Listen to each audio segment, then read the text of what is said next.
Stars are revolving around supermassive black holes in galaxies. Why black holes don't suck them, just like S2 star around Sagittarius A black hole. Remember, अगर आज आप सूरज को replace कर दें black hole से, right?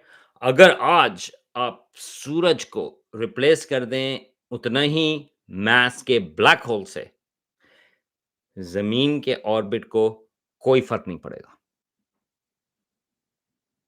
क्यों?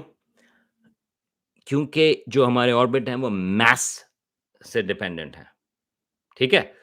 Black हम यहाँ पे रह नहीं सकेंगे क्योंकि रोशनी नहीं होगी, राइट? लेकिन अगर आप ब्लैक होल से दूर हों तो it does not impact anything. जो ऑर्बिट्स हैं वो खाली मास के ऊपर हैं। तो क्या तो क्यों सुपरमैसिव ब्लैक होल के गिर्द सितारे ऑर्बिट करते हैं?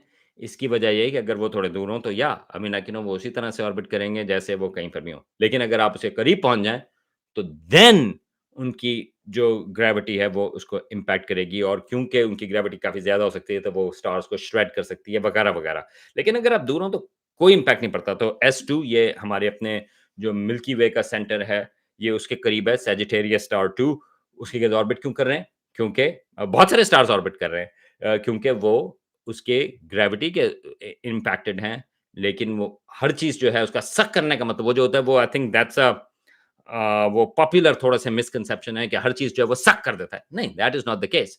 अगर आप जब करीब पहुँच जाएँ तो येस, लेकिन दूर it's just like any object मास। तो अगर आपके सूरज की जगह आप उतने ही मास का ब्लैक होल कर दें तो ज़मीन के ऑर्बिट के ऊपर कोई असर नहीं पड़ेगा।